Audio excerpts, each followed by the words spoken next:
All right. Hello, people of Twitch chat. Can we be heard? You've missed so much wonderful ranting from us all about many, many things. Assuming we can be heard, let me just do a quick rundown. Zeri, no Zeri tonight. Victor, no Victor tonight. Victor Bug. Uh, no more Yep. Chemtech Soul. Rejoice! Woo! Uh, I think that about covers everything we've been going over. But we do have to go through that quick and keep things moving. I was just asking my wonderful casters to tell us a little bit about the teams we're seeing tonight in GLV Black and Tufts University, if you guys want to pick it up where we left off. Right. I was just mentioning that I'm looking forward to seeing stuff out of Glaive's Jungle and ADC. If I remember correctly from past splits, these have been strong points of their team before. So looking forward to seeing them more in tonight's game and possibly even more games in the future. Yep, Demon and Kiba are making their debut, along with the rest of the roster of GLV Black, who did not get to play their Week 1 matchup, as they did have a scheduling issue that's scheduled a few weeks out from now. So this is going to be their season debut and their stream debut, so definitely exciting for the players over on GLV Black. On the other side, Kongman, we have Tufts, who had a pretty tough Week 1 matchup. Yeah, I guess you could call it that. I mean, they did get 2-0'd last week, so as we know, they are looking for that rebound or the bounce back, as some people like to call it. It's just kind of an unfortunate thing, you take a loss, you just come back next week, do a lot better. But of course, knowing that we now have Victor out of the composition, which I know Glaive Totemax, he really likes playing Victor, so he's not going to have a good comfort pick there. Tufts mid laner, I believe, yeah. Barfer Supreme, I like that name. Uh, I actually took a look at his recently played. He's been playing a lot of Corki, so in the event Corki is somehow unbanned, there's a free win for Tufts, just Corki power. And I mean, we just know that he can also be really flexible onto Diana Yasuo, and their jungle Rogue Masquerader is just really, really strong. Yeah, definitely the case. The mid jungle duo, the PowerPoint over there for Tufts, going to have to play through them. But speaking of PowerPoints for all of these teams, we are going to touch upon just real quickly amongst all of us some of our favorites coming through from each group in the Rivals series. There are 4 groups of 7 teams apiece, and just wanting to touch on getting people some more familiar with some of the teams we haven't gotten a chance rather to see on stream quite yet. You guys have any teams you want to touch on in any particular groups, any particular starting order? I think it's pretty solid to just go ahead and start with Group A. Makes sense. Yeah, For go in me, alphabetical order, as it were. absolutely. For me, my favorite coming out of that group is going to be Divine Ascension Emerald. I mean, even last split, they did amazingly well. I think they're heavy favorites to even get to playoffs and get to finals, in fact. Looking at it, the standings alone, can't really look at that too much because there's not a lot of information to go off of there, but they did end week 1-1-0, so already starting out hot, and that's what you like to see when it comes to, these early predictions. Absolutely the case. Definitely just want to say for Group A, my pick would have to go to Sakura. Just a lot of their players I've actually kind of played with once in a while, even if it's just casuals. Just really like positive members, just all together, and just a simplest way to put it, they're a wholesome group, and that wholesomeness will carry them to finals. Yeah, I quite like that. We also did see Limitless Soccer go quite far in our New Year's kickoff tournament, ultimately losing 2-1 to the Dogs in the finals. I'm also going to have to go with Divine Ascension Emerald out of Group A, just because I had a chance to cast them a little bit in last split's playoffs, and they very much impressed me. So a great team there coming out of Group A. Group A. Moving over to Group B, my favorite coming out of that group is Oasis Esports Cloud. They had quite the run in last split's playoffs as well, and they're already getting off to a hot start. How are you guys feeling about Group B? I'm actually on the same exact page. Oasis Esports Cloud is also my favorite to take the group. Just the main name that I want everybody to be paying attention to is Sergeant Hades. That guy is absolutely nuts. He was who everybody was excited for on that team last split. He did not disappoint at all when it came to his personal performance. That guy was pretty nuts. Of course, Mommy's guy is also a name. 1, that's funny, and 2 is also just super impressive as well. So definitely gonna be wanting to keep an eye on that team going forward, and I don't doubt that they won't disappoint. What about you, Kongman? Are you feeling the mommy's guy wave, or are you going to come through with a spicy, I mean, against the grain pick? I'm gonna be 100% honest. I was walking into Group B. I thought I was gonna be the only Oasis supporter here, so I'm trying to scroll through all of B. Like, is there someone else I could pick so someone else has some confidence? But nah, I gotta say it's Oasis, 100%. Absolutely. So moving on to group number C. Personally, I'm a big fan of Rising Tide Tsunami. I commented about that on that last week. That's a very well-run org. I have a great relationship with a lot of the players over there, and I've had a chance to get to cast a lot of that organization's teams in many different leagues and at many different levels. I just really like the way they're assembled. I like the way they're run. But they haven't even played a single game in VRS yet, so in terms of favorites, as much as I do enjoy the Rising Tide guys and want to give them a shout out, I'm going to have to go with Dorado Gaming Zeta. We saw them come out swinging last week on the stream in week number 1, absolutely pummeling their opponents, and they won the New Year's kickoff tournament. I feel like the dogs are just the boys right now until proven otherwise. Yeah, that definitely is how it feels. I mean, Dorado was good last split. We just saw them be really good this split. The only one that I could see contesting them would in fact be Rising Tide Tsunami, but when it all boils down to it, I just think Dorado has the edge. When they do finally meet up in the regular season, I think that's when we'll see. Whoever wins that match, I think wins the group. So we'll have to see until then who is able to maybe, edge out a few more wins here and there. Yeah. Kongman, you have anything in particular you want to comment about in Group C? I'm pretty sure Dogs is going to be taking this one, but they're actually not my favorite going into this. My favorite is actually going to be going to Diversity Esports. They just have a nice little range of different ranks on their team to help show that we can all work together as a team. And also, my name is Cogman. Their logo is a monkey playing a video game. I mean, they're literally playing. Yeah, they're playing favoritism here. I mean, I have to pick it. So Diversity Esports is my favorite in Group C. I gotta say, I love your approach. It's very anime in that it's all about the friendship team. It's all about the team you can believe in and feel good supporting. It's all about the shonen protagonist, and not necessarily the mathematically best team on paper.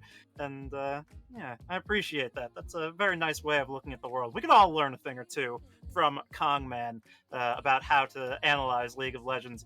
And we're going to have to turn to that expertise once again moving into Group D, because this is the group where I know the least about these teams, and we're going to get a nice preview of it tonight, as it is a Group D matchup we are previewing towards a team that unfortunately is sitting right now at the bottom of the pack due to that Week 1 loss in the side of Tufts University, versus a team that's expected to be pretty good with returning players like Demon and Kiba in GLV Black. Who are we looking at as the favorite out of Group D, guys? For me, this one was also pretty difficult just because there wasn't a lot of information to go off of, but I'll probably just go ahead. I was thinking about Degenerate Esports Reformed because they did have a very convincing series win over Tufts University, so I have to give them a shout out. But personally, I see GLV Black being the favorites overall in this group. However, I think this is the one that can be, or that has the most opportunity to be volatile. I think any of these teams can beat anyone else, and it'll be really interesting to watch going forward. And because we don't know so much about these teams, it really does have that, extra opportunity to be a lot more interesting when it comes to the standings a few weeks from now. Yeah, definitely see that angle on it is one to keep our eyes on, and a pretty special treat that we get to start off with a big Group D matchup here tonight. Kongman, I can't wait to hear your very unique perspective on which of these teams is going to win the group based off of their logo. If I had to bet, I'm going to say you're going with Explosive Cask. I feel like that's... Well, Explosive Cask is my pick, but not because of their logo. So you know what? I'll take it.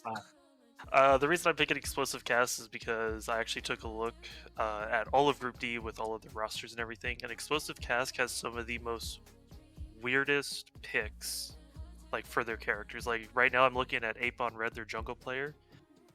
He has 3 games of jungle played with Garen. And if we're being honest, that could be something very interesting. Like, we're looking at top, we see Shen, Fiora, that's kind of standard, but then we also see Corki top. That could be something interesting. We have seen a few of those Corki top flexes in Pro, of course, but it's definitely on the less common side. I think Broken Blade pulled that one out in week 1 of the LEC. I think we also saw it in Korea, maybe KT. I can't remember exactly, but definitely a fun one to watch. You're already selling me on this roster. I mean, even looking down at their support player, Hestia X, I see Victor support. I mean, that's just interesting in and of itself. Like, I mean, I don't know how to feel about that one. So, I mean, I gotta go with Explosive Cask. I mean, not just because, you know, the logo is Gragas, but I mean, it's just, you know, that hero pool. Very nice, very Wow. nice. After hearing that, I think you've made a believer out of me. In Group D, I'm also going to keep my eyes on Explosive Cask.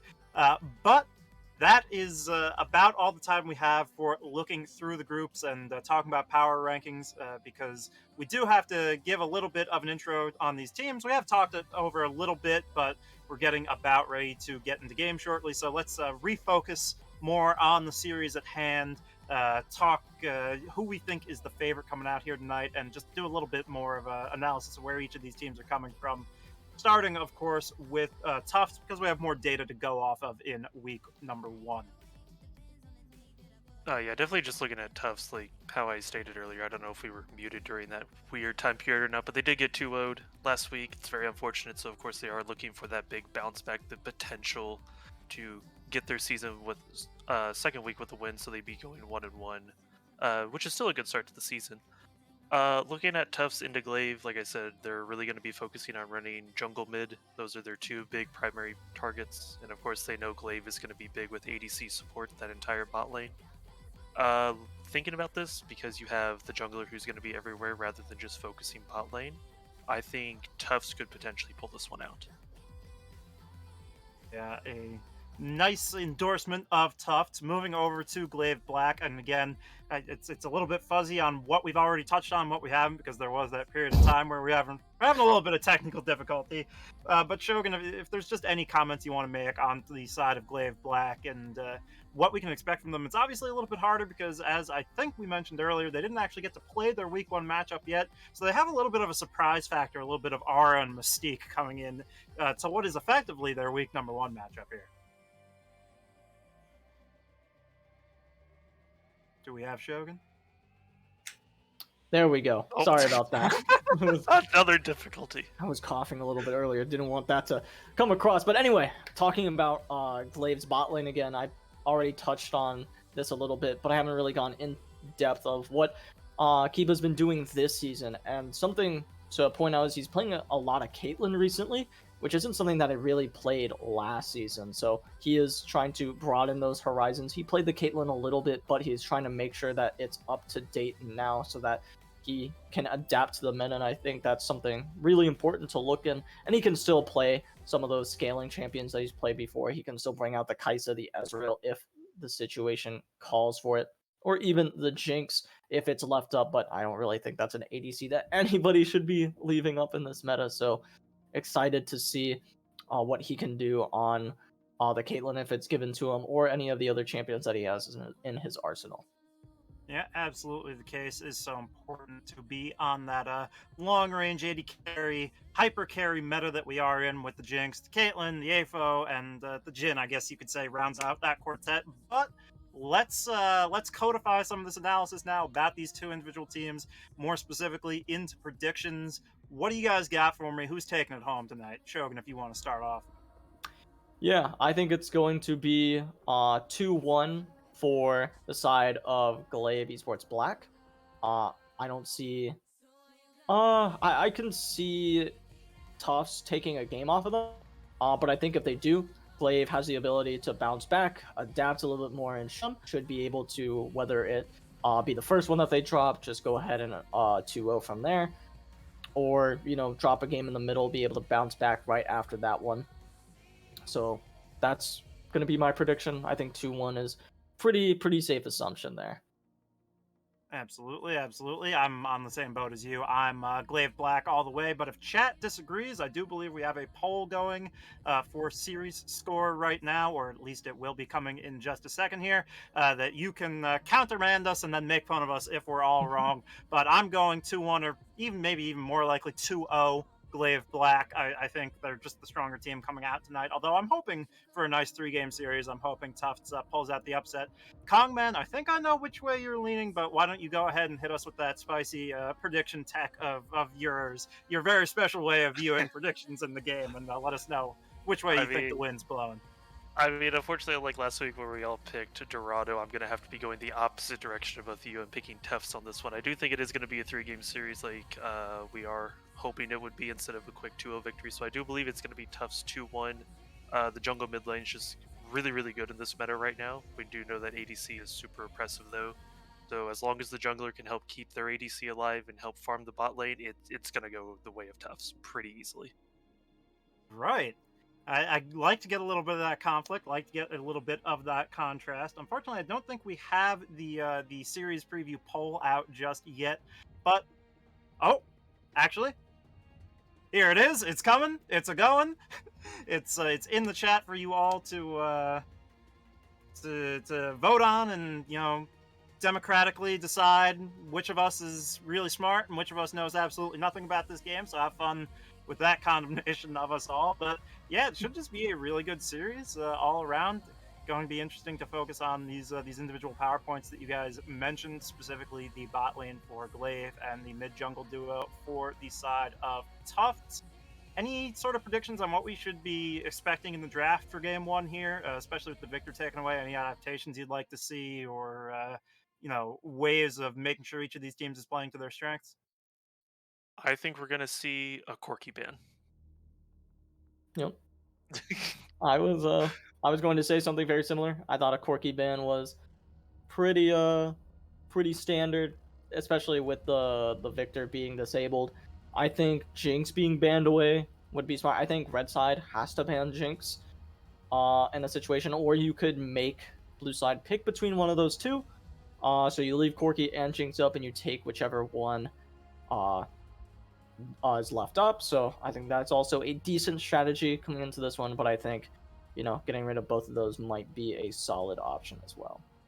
Yeah, definitely the case, and we will see in just a moment when draft is available. Just waiting on confirmation that we are ready to throw it over to the draft. But Kongman, any other draft predictions you have?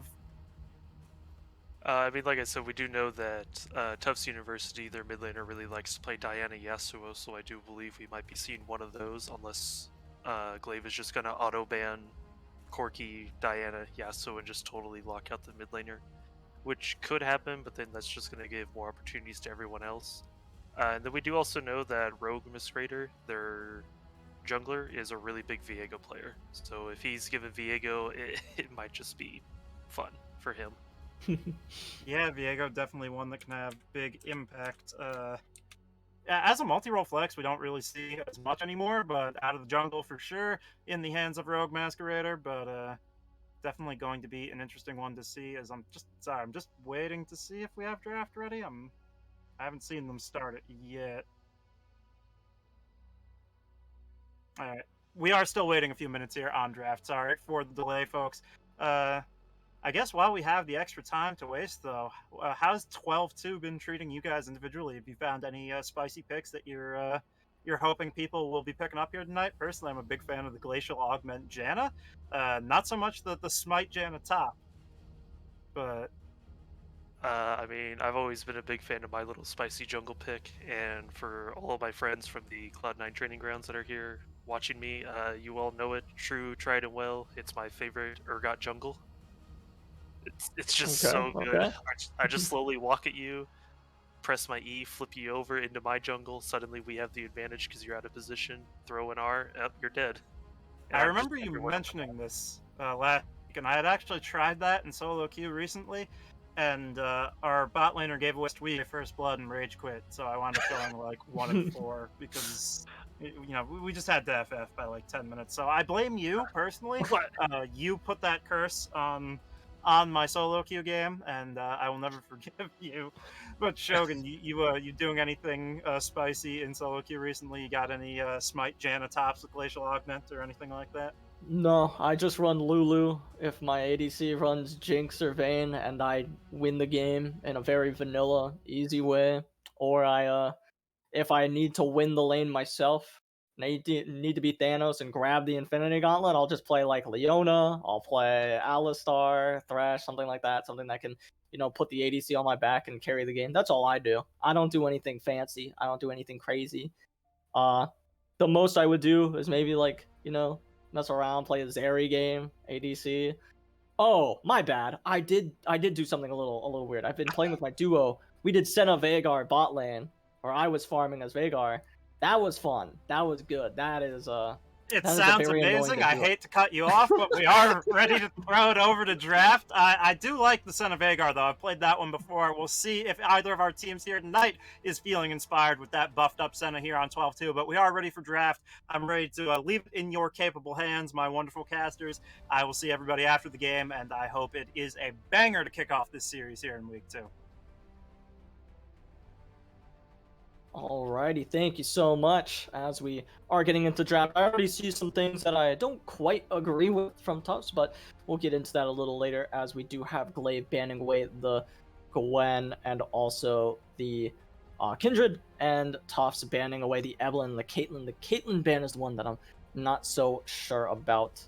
I think maybe you want to go ahead and get rid of the Jinx more so, but they seem to have seen Kiba's Caitlyn as of late and said, we got to get rid of that one since he's been practicing it.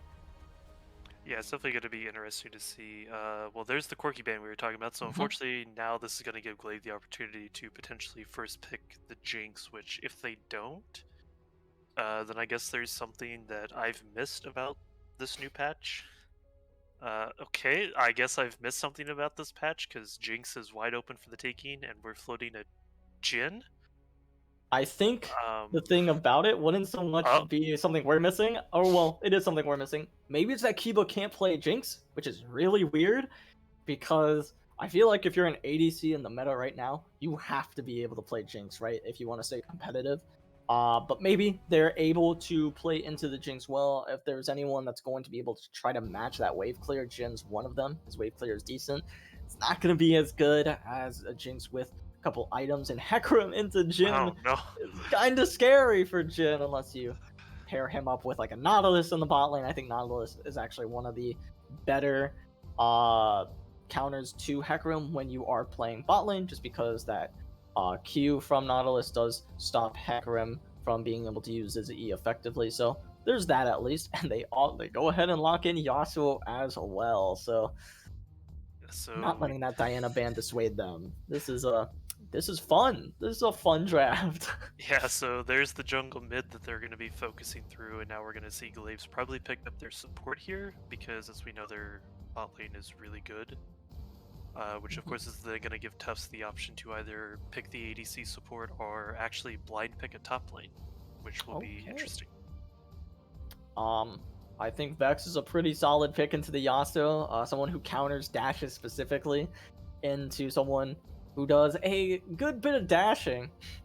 Yeah. Gotta say. So I mean, already liking that mid lane matchup. I think that's one of Vex's better ones. I mean, into Yasuo, I don't think there's a lot of champions that straight up lose into Yasuo just because of how weak his early laning is. And of course, they're going to go ahead and pick some.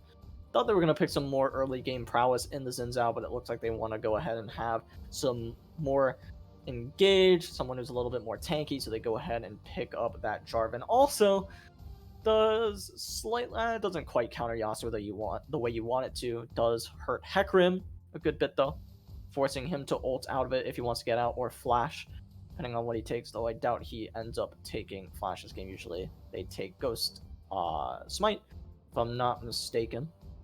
Yeah, it's usually Ghost Smite or Smite Cleanse, but Ghost is usually the one that's picked up in this scenario.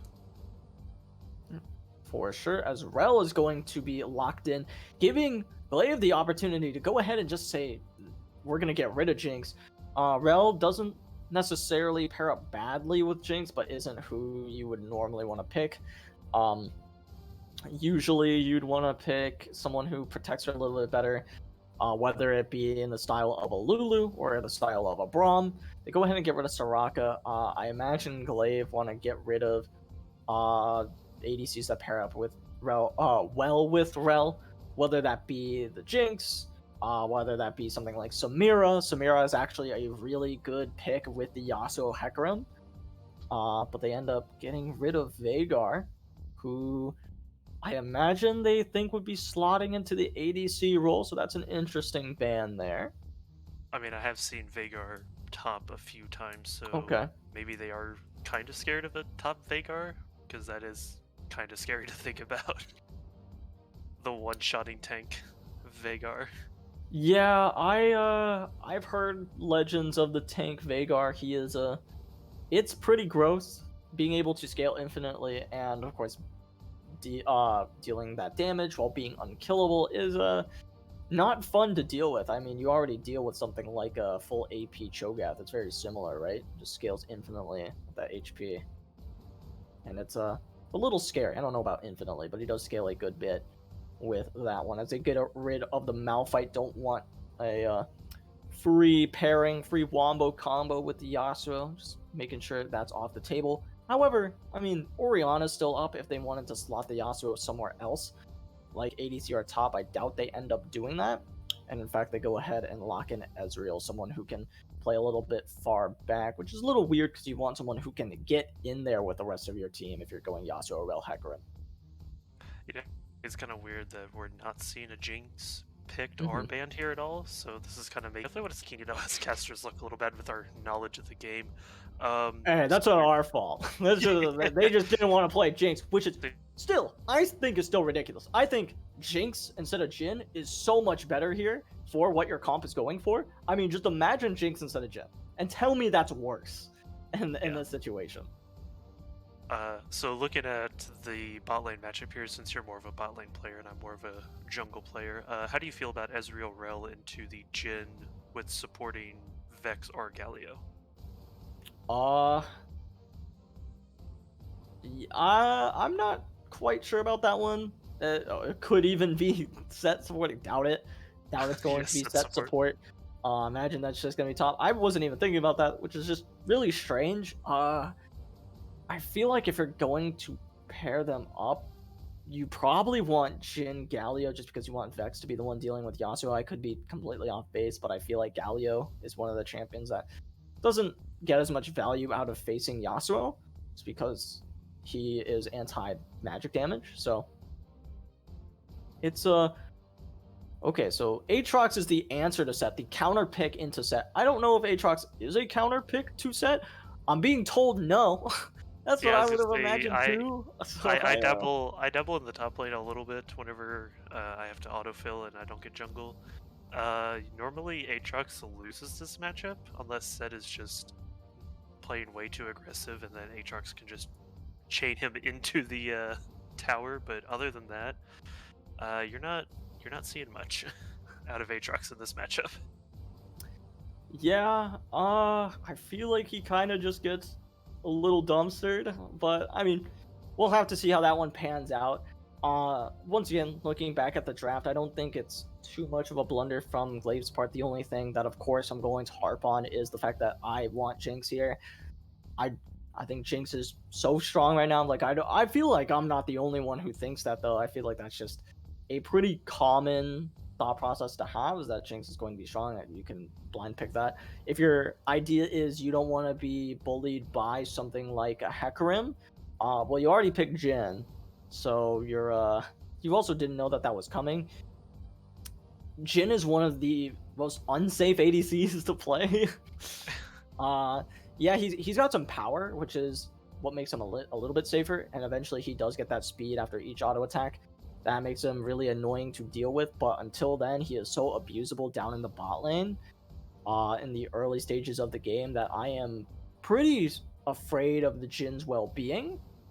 It also confuses me why they would want to pick Ezreal into something like that, someone who doesn't have really good wave clear. In fact, I actually think Jhin into Ezreal is really good for the Jhin.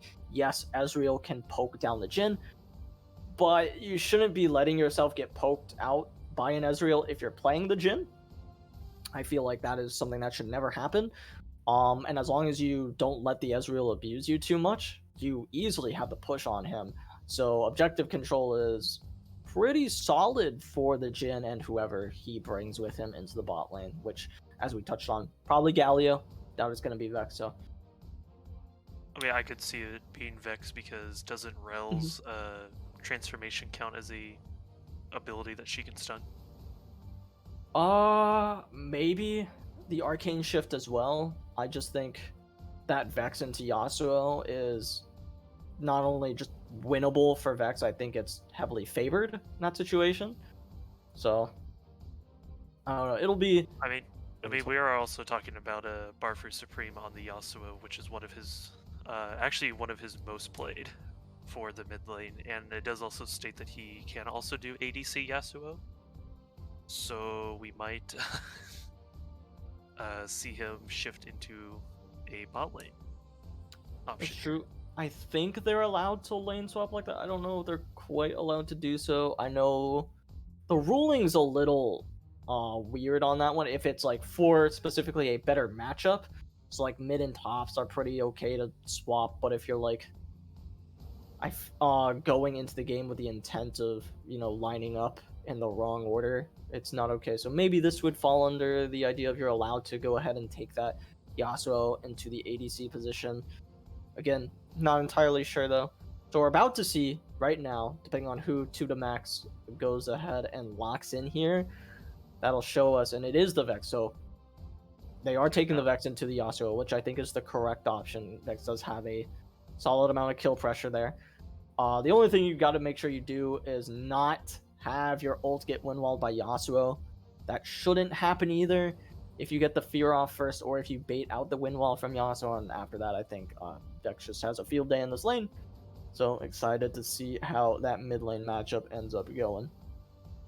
Yeah, it's basically all going to come down to Yasuo's windwall, which, I mean, obviously he's played a lot of Yasuo, so he should know when and when not to use the windwall. It's always good to see these big Yasuo players come out, because you don't really see a lot of Yasuo in pro play as much anymore. Just because a lot of people know how to play against it at higher levels. But whenever you get like Yasuo, I don't want to call him a one trick because he does have a nice hero pool, but yeah, I'll call him a one trick for the purpose of this argument. You never know what they're going to do. Are they going to be like the 20-0 carry, or are they going to hit their 0-10 power spike and then rage quit? Yeah, I mean, it'll be... I doubt we'll see him die too much. Unless, of course, that's where they decide to spend all of their efforts putting someone behind. I mean, if you look at the lanes that are gankable, it's pretty much just mid and top. Bot lane is not the easiest one to gank.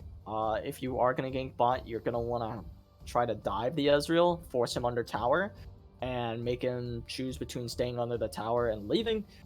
That's the only way you're ever going to try to kill Ezreal or put pressure on him. Yasuo, it's a lot easier, because even if he's under tower, he doesn't have too much more places to go. And if you at least bring, even if it's just Vex Jarvan, with Jarvan ult, it's just so much damage that is almost guaranteed to come through onto the Yasuo. So that's going to be interesting to watch, see if Hecarim is able to respond to those threats well. And meanwhile, on the top side, as we already touched on, Set wins that matchup against Aatrox. If he pushes up too far, Hecarim has a fairly easy time of ganking that one. As long as Set isn't level 6, then things get a little dicey. When Set is 6, and even before then, Jarvan ganking top lane, diving that Aatrox should be fairly simple, as Aatrox's lifesteal isn't crazy strong in those early levels. Yeah, it's definitely going to be really interesting to see just exactly how everything comes out, because as we know, Set is kind of the better pick into Aatrox here, but this could also just be Airlox's like, oh, I know this matchup, I know how to counter it. Honestly, a lot of these picks really just come down to how good is the player at this champion into the champion they're playing, rather than just, oh, X hero is better than Y hero. And it'll be interesting to see how everybody does in these matchups. But before we get into the game, we are going to go ahead and get synced up while we take a short break. But don't go anywhere. We'll be right back. Alrighty, everybody. Welcome back to Game 1 of the series between GLV Black and Tufts University. On the blue side, we have GLV Black, and on the red side, we have Tufts University. And everything's pretty standard here. Going to a 5-point Galio. Snoozing a bit in the base. Will be with everybody very shortly as he is sprinting to his spot on the map.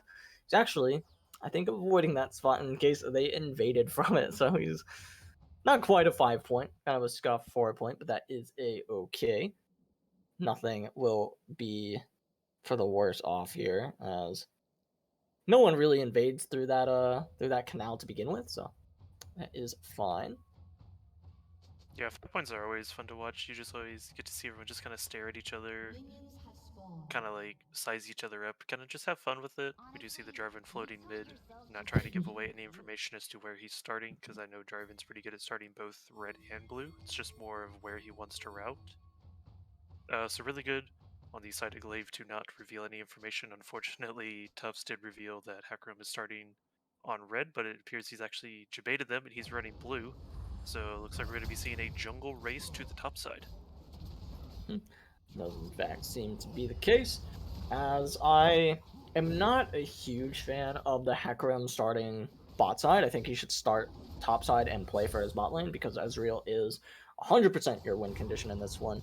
Your Aatrox is probably going to have to sack a good bit in lane to begin with. Yes, that does make Set a more enticing target.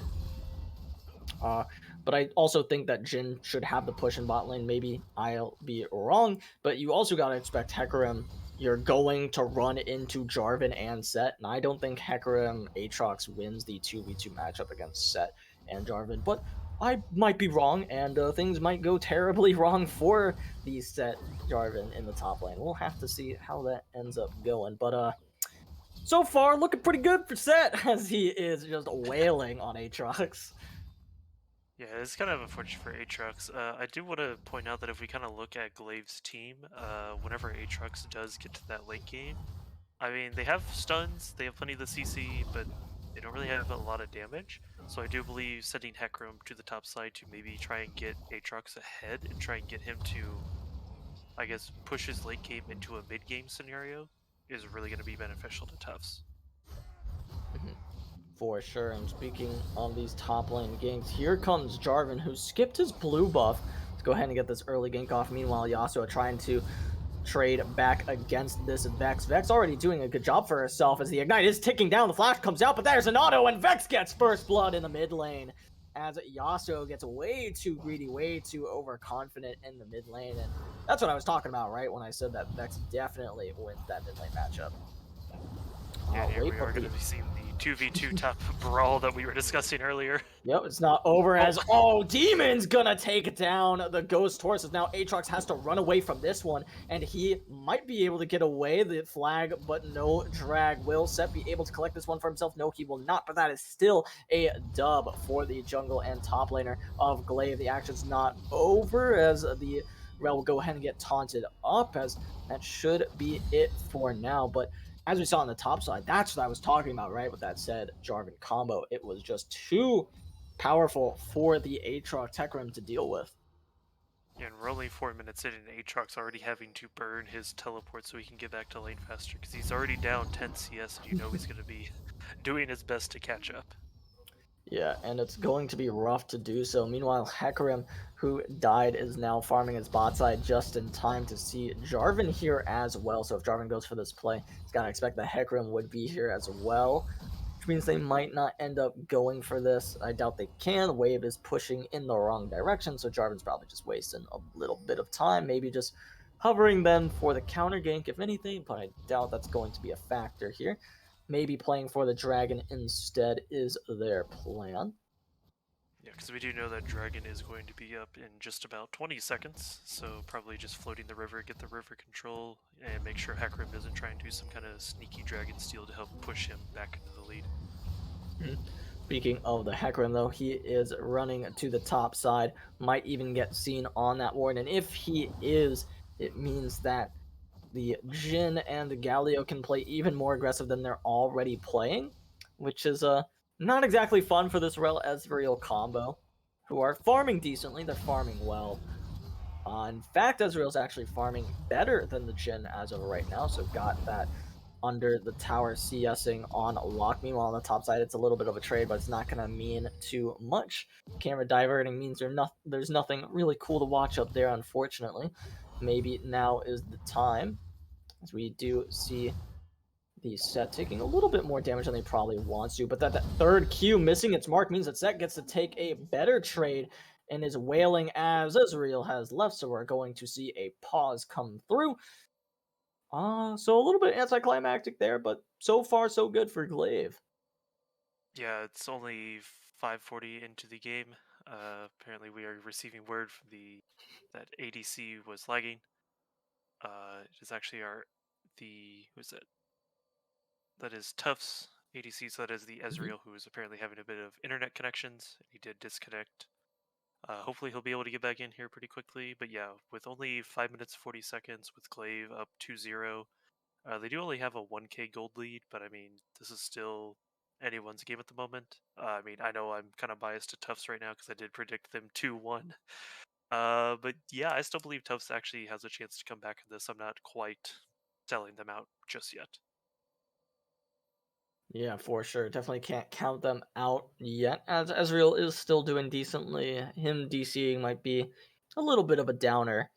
But we do see something that could end up happening soon is Hecarim is returning to the top, is returning to the top lane. Might be able to do something about this Set, who is wailing on Aatrox. Might be able to gank this one, find a play here, or at least save Aatrox from taking too much damage if the Set gets a little too greedy, which we'll see here in just a few moments. If he does get greedy, Hecarim should be able to help his top laner collect a kill, but we'll have to see how that one goes. Ezreal, as you all just saw, did just reconnect, so hopefully his ping has stabilized and we can go ahead and get back into this one shortly.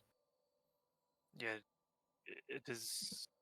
Yeah, it is going to be a bit awkward with the pause coming undone with this Aatrox Set fight. I know it's weird pausing. Well, Oh, there's the pause going on. well, We were speaking of actually which, it appears there's a mutual agreement to not continue the fight and just get a nice little reset, as I was going to state there.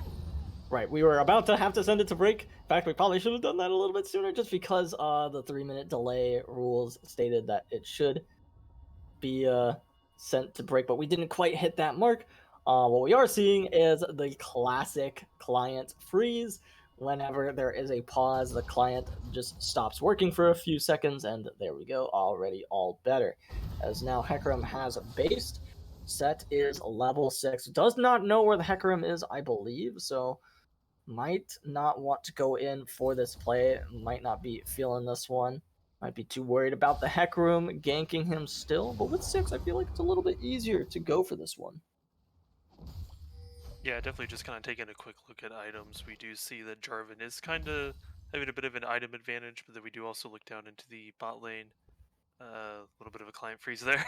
But we do see that the bot lane, they do currently are leading the CS for the side of Tufts, which I know it's only an 8 CS difference.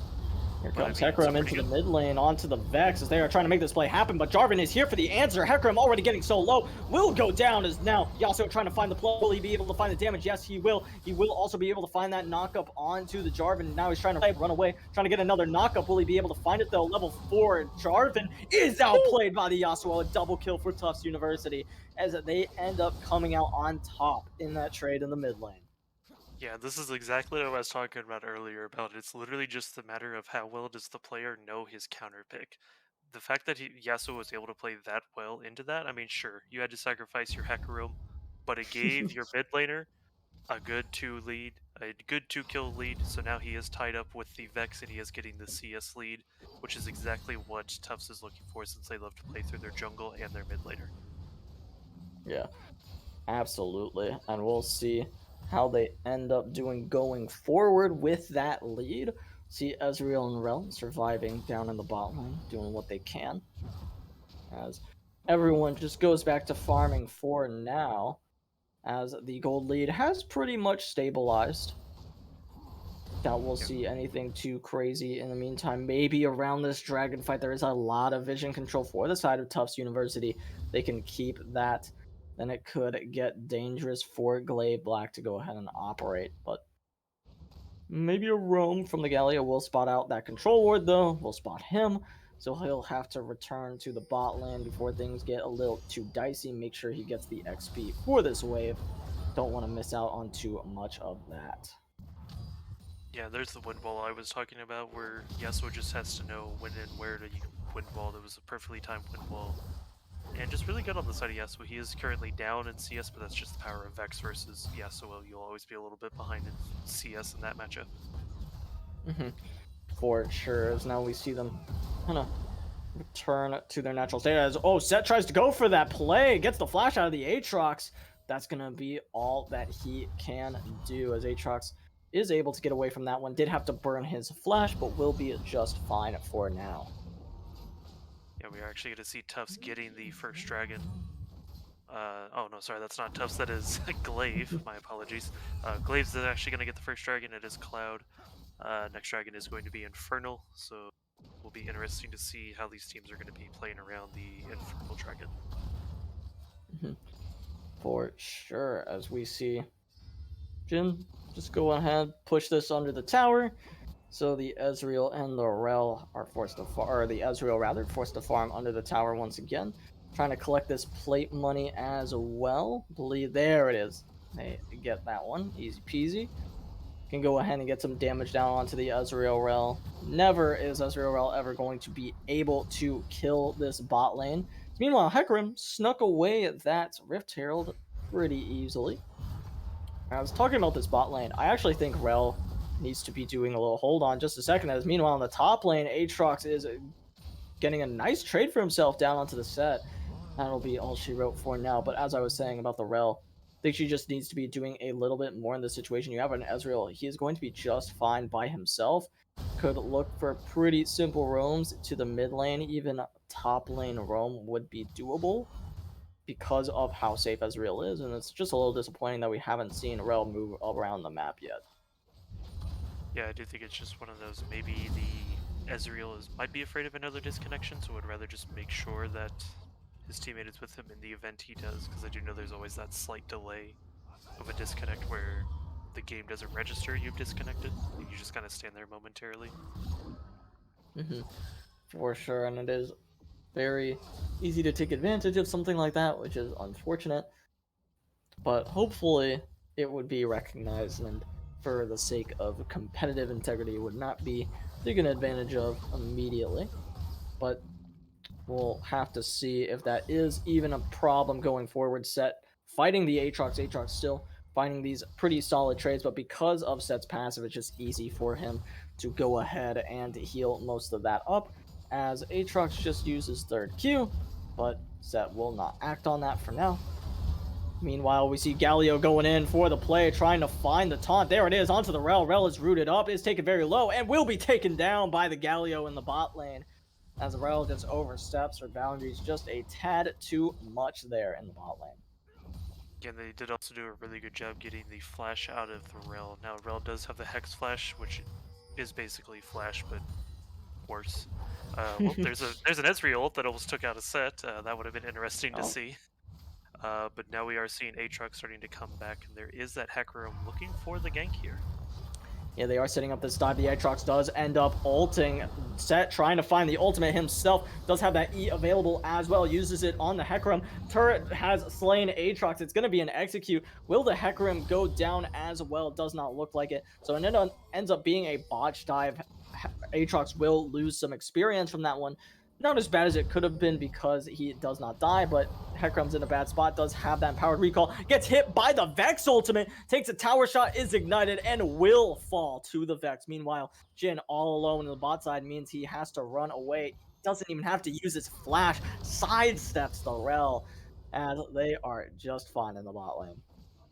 Yeah, this is quite interesting because we saw, like, right at the end of that unsuccessful gank from Hecarim, we did see the Galio come in to try and help save Set, and then it was just kind of one of those, there's a big scramble from the side of Tufts realizing, hey, Jin is alone, now we need to chase this man down, And then honestly, Kiba just doing a really good job just sidestepping the rail to make sure I don't need to flash and I'm not gonna die. Mhm. And speaking of which, Galio is actually going to take a decent little bit of poke. The Essence Reaver having been completed, doing some damage to him is not going to be fun for the Galio to take. And look at just how much damage the Qs do without the W on Kiba. Just absolutely chunking him as they are going to go ahead and clear this wave out, try to push it under, probably wanting a recall if I had to guess for the Jhin. As you gotta imagine if you're Aatrox now, fighting Set seems like a pretty big no-no, something you do not want to be doing for the rest of this lane. But here comes Set trying to find those trades. The third Q is available for the Aatrox. The center of it is going to miss, as Set will be doing just fine. Yeah, and Vex is currently trying to capitalize onto this Yasuo. Jarvan was kind enough to give her the blue buff, so Vex does have a bit of more of an upper hand. We're just gonna see another quick little skirmish here. A little bit of poke damage, and then they just kind of walk away from each other. This is what I love about top lane. Oh. Yeah, nothing super like permanent coming out of these fights. I mean, the Set is going to be able to regen a good bit of that trade back for himself.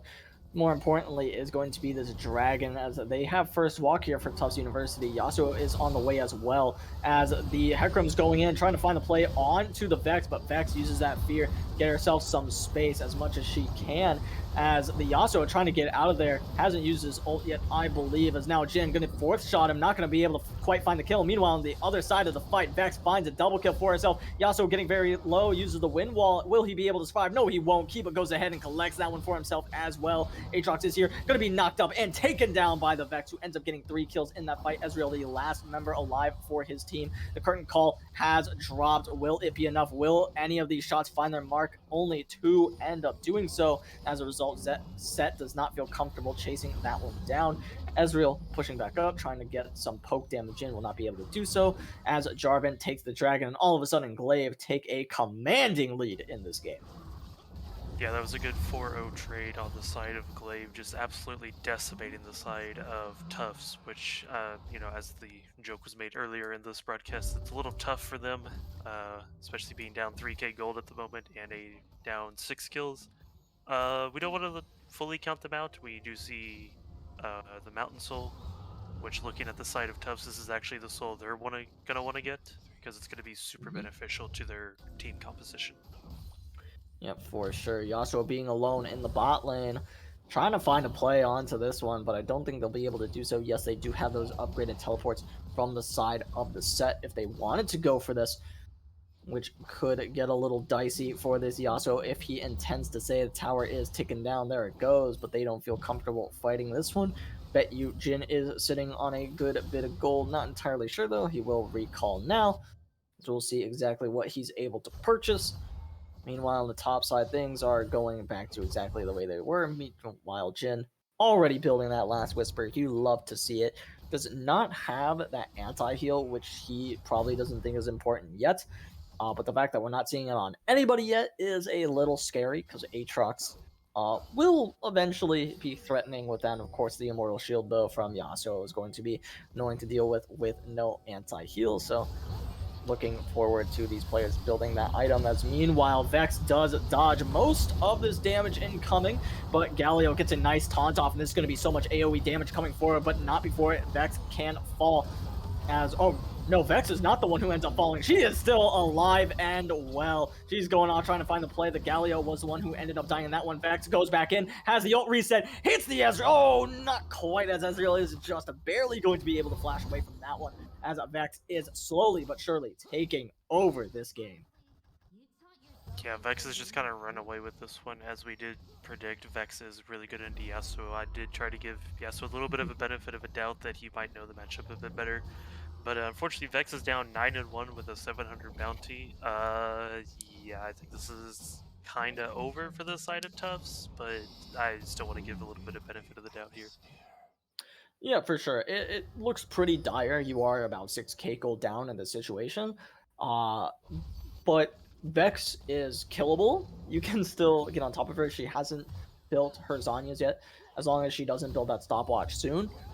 Which it does look like that will be her next item, at the very least, once she gets rid of this corrupting pot.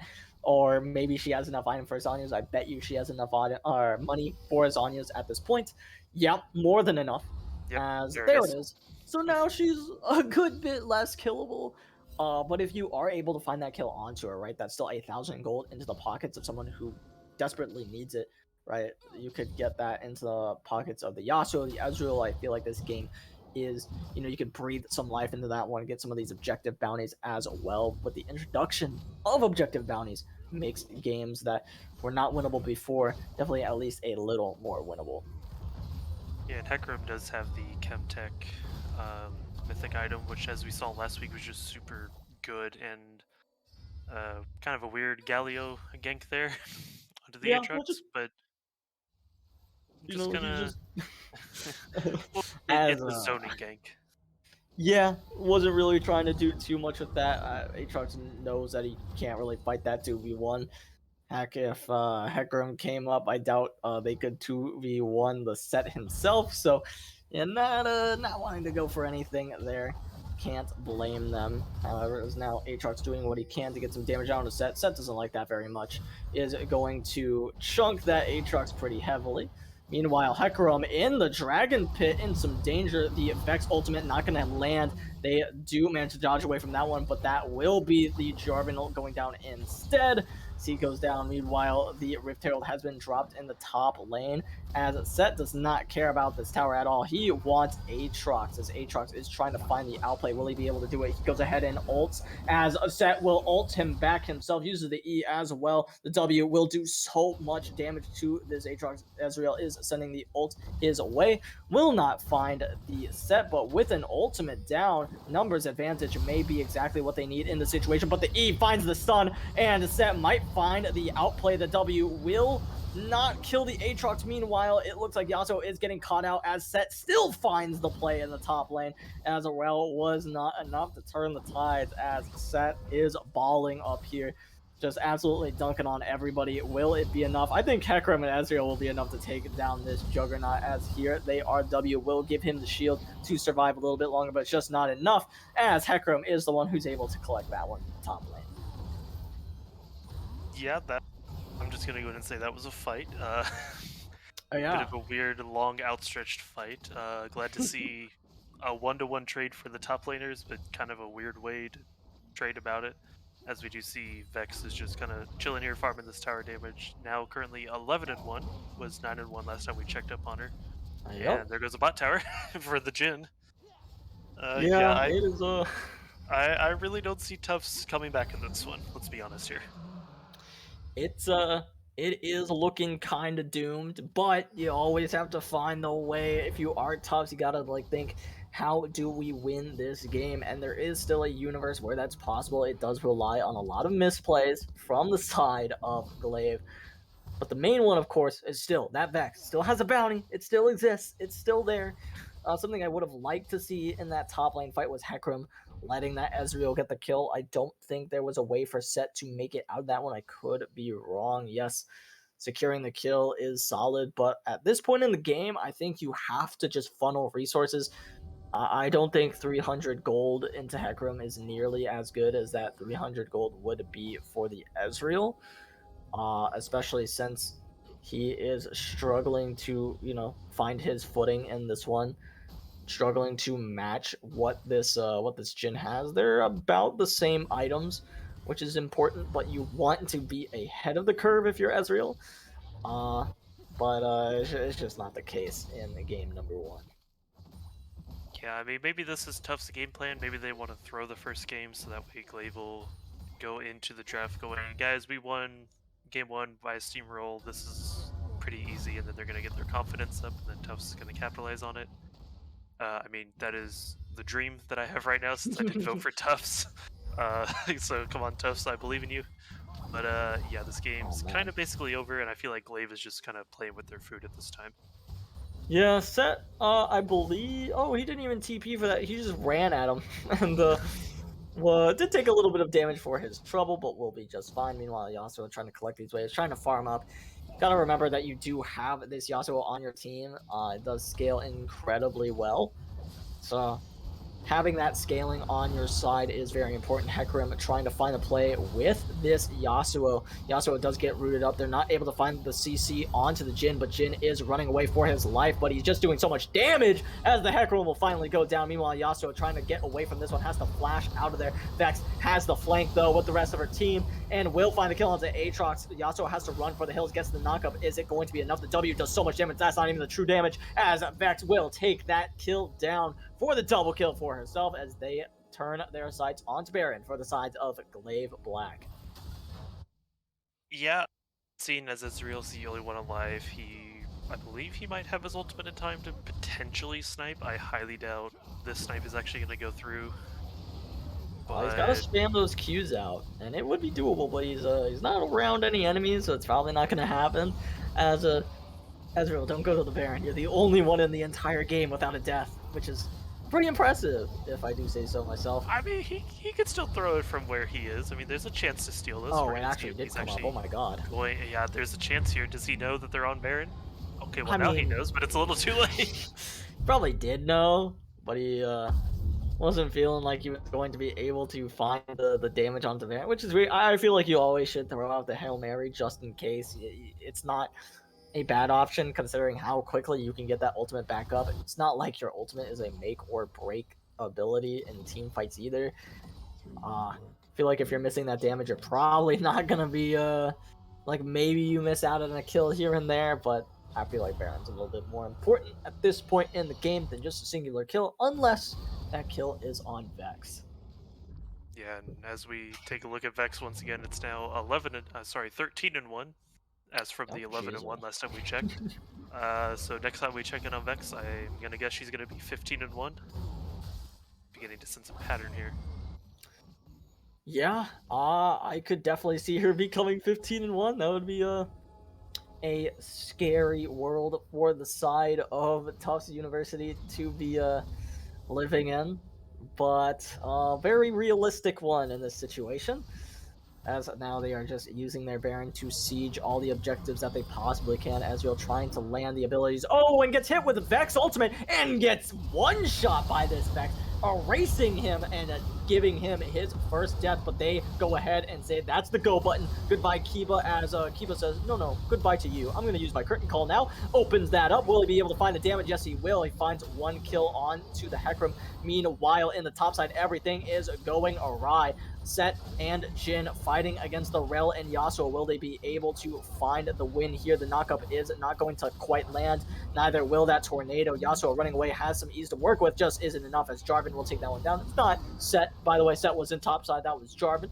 Sorry about that one, as now they are taking the Nexus Towers. It's 15-1-1. Vex is the reality we are living in. Ezreal is back onto the map, but he should be very scared as he has to do something to save the Nexus. It will not be doable, though. We'll find the kill onto Set as the Vex ults him, and will find the ace as they take the Nexus, and she doesn't even die a second time, ending the game 16-1-1. Glaive Black take home game number 1. Oh Yeah, boy, do they. That was a match. That was certainly one of the League of Legends games ever played. And looking at that damage, I want to give a big quote from, the famous man Phil Swift. That's a lot of damage. Yeah, very relevant to this game and to this Vex. Now, I will say, it's not like it was a crazy like 40k, 50k bomb that she dropped. But 20k when the next highest on her team did about 14.5k to 1500 range, and the highest one on the enemy team did under 12k at about 11k. Is yeah, you can definitely say that's a lot of damage. Yeah, it's quite a bit, especially as you say, whenever you basically double the damage that the opposing team did, their damage leader, you're kind of sending a message, and a message has been sent. Yeah, for sure. And I gotta say, I'm wondering how in the world that Toss is going to respond in game number 2, just because you got the Yasuo, you got one of the champs that you wanted, and it didn't end up working out for you. In fact, I believe he got solo killed in the mid lane, or maybe it was a little bit of help from the jungle, but if I'm not mistaken, I believe it was a solo kill. It was a solo kill, yes. Mhm. So I mean, like, do you go back to the drawing board from there, or do you pick something else, or do you try to pick the Yasuo and try to get some more wombo for your team? Because it felt like they were never able to find like that wombo combo with the Rel or the Hecarim. So I'm just interested to see what they can do in game number 2. I mean, I really enjoyed this Yasuo pick, but I Hmm. personally believe that Diana is really slept on. So I personally believe. Hmm. Oh, Diana was banned, from what I'm being told. Yes. Uh, oh well, never mind. But yeah, still, I definitely want to say maybe if Diana is not banned, pick Diana. Diana is a little slept on. They will be on blue Pick side, wise, so they can try and yeah, promote it. yeah, they could attempt to first pick Diana, which might be good. Granted, it doesn't get banned again. And while I'm very excited to see what these teams have in store for us before we see any of that, any of those changes in the draft, we are going to go ahead and send it over to a quick break, but don't go anywhere. We'll be right back. Welcome back, everybody. Here we are once again on the desk. I'm Infinite Dodge, and that's still Shogun and Kongman, or that's still Shogun and Kongman, one way or the other. They're to one direction of me. And it was quite a game one. We saw a couple of brief signs of life for Tufts, but for the most part, they were slobber knocked. They were laid flat on their backs by the overwhelming force of Glaive, and I'm not quite sure how you go about fixing it. You guys have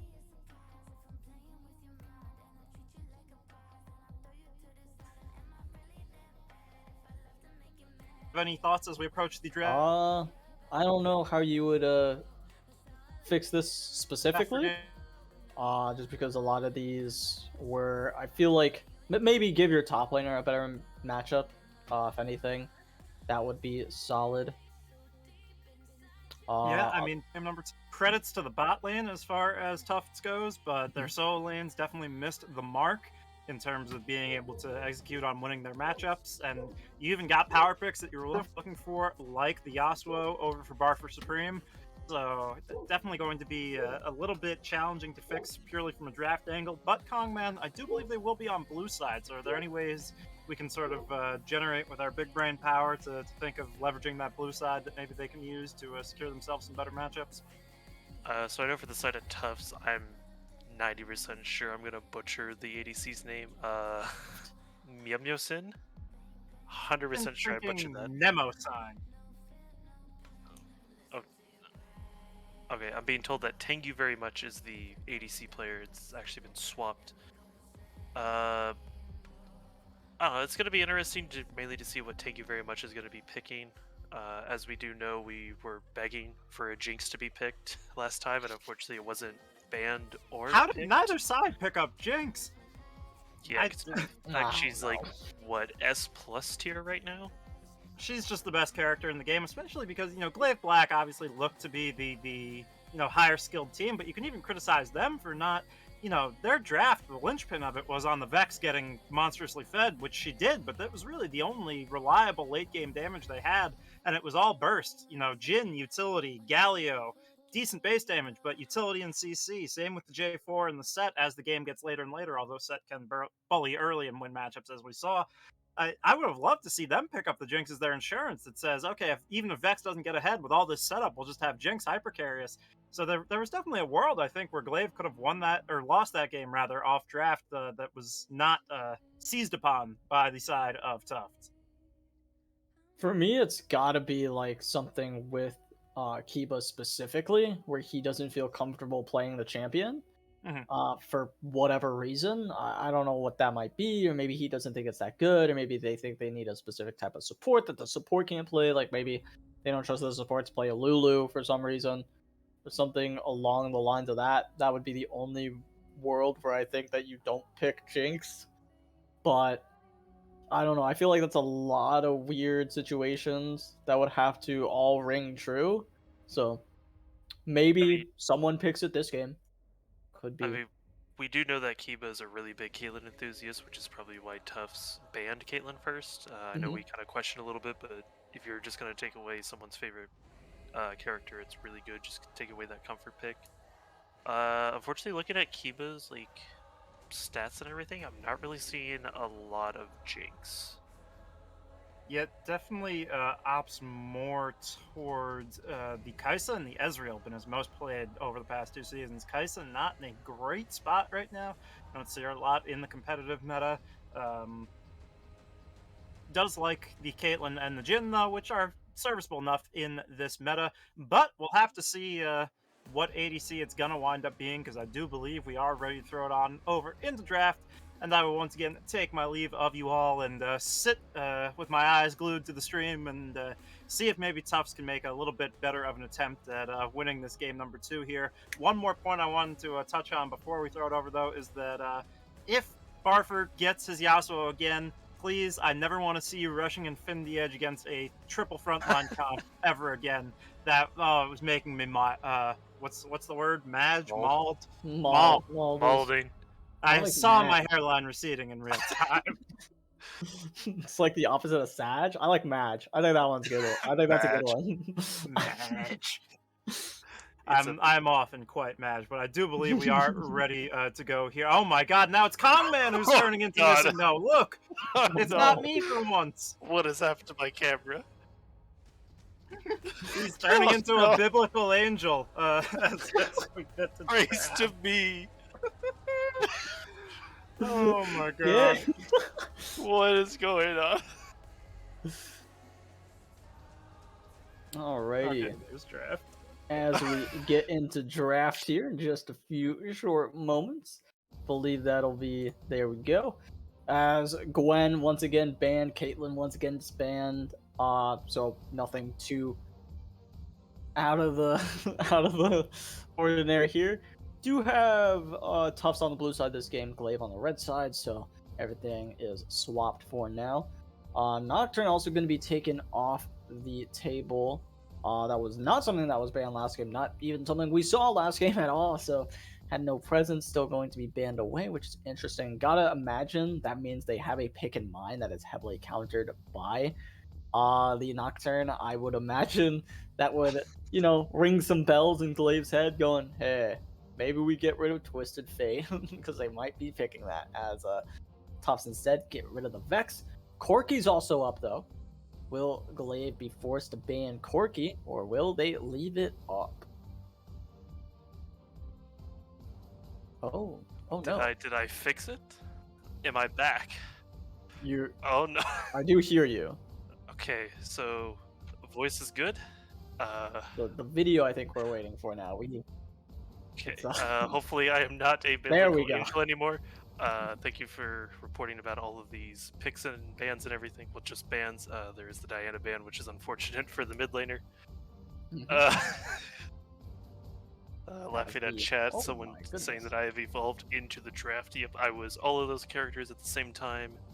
Fear me, I am just that powerful. That did seem to be exactly what had happened. Good thing we got you back, though. Because Evelyn just got first picked. Out of everything to be B1'd in this meta, Evelyn is not it. As the voice in my head is saying, Jinx is up. Did you say Jinx? Sorry, I mistook 3 of those letters for H-I-N, as they don't lock Jhin in quite yet. J4 is being hovered, but I bet you it's going to be another Jhin lock-in. And it's going to make us here sad. Very, very sad. As they think about what to pick next. Surely Corki, right? Like, pick something good. We have Corki open, we have Jinx open, we're seeing Kai'Sa. That's wrong. I mean, okay. Okay. This draft is making my head hurt. I will defend the Kai'Sa on a composition standpoint. If you're planning on going something like what you did last game, obviously you can't do the Vex this time, right? But if you do Jarvan, some also like heavy engage mid laner, some more heavy engage in like your support position, and even bring back the set too. Kai'Sa excels in those team comps that dive in and get the job done. Jhin is going to be the answer for the Kai'Sa so far. I have no idea what Tufts is going for. They have an Evelynn, they have a Jhin. This position does not really have an identity yet, but that's actually kind of good because it means that Glaive doesn't know what to ban against them. Whereas if you are facing Glaive, if you're Tufts in this situation, you can be like, all right, there's some solid bans that we can throw over your way. Like we can still ban away that set from you. We can ban away something like an Orianna. And we'll see what else they go for. A Volibear. I imagine that could be jungle or top. Volibear did also receive a buff very recently. Yeah, because I mean, if we're seeing well, that's true. Volibear with my head just said. Yeah, I was gonna say if we're seeing Volibear and Evelynn, I mean, Evelyn's kind of a jungle. I don't know. You can throw Evelynn could be an ADC and Jhin could go support. You don't know. I mean, I was gonna say Evelynn could support, or maybe there's some like weird ritual science that I don't know that Evelyn's secretly like a god tier mid lane pick. So yeah, looks like we're gonna be seeing blind Volibear top, which he has a few good counters. As we are being told, does deny something like the Camille Irelia, even set to a degree, as the bans are starting to flow through right now. Lux is going to be taken off the table. I gotta agree, Lux Jhin sounds pretty obnoxious to deal with, so not gonna want that one. Meanwhile, we'll see what Tufts goes ahead and bans away. Banning away Urgot. I feel like that's a pretty solid matchup for the Urgot if he was allowed to have that, so smart of them to get rid of that one. Yeah, I am a big Urgot fan, and I do know that Urgot and Volibear is pretty good. Really just depends on how well Volibear like lands his stuns, especially in the early game. Late game, Urgot just kind of farms Volibear. I mean, sorry, the other way around. Volibear just kind of farms. Or no, I said that right. No, you said it right. You said it right. Yeah. Sorry, I'm still descending from the heavens. No worries there, as Blitzcrank is banned away, something that does threaten the Soraka more so than the Kai'Sa.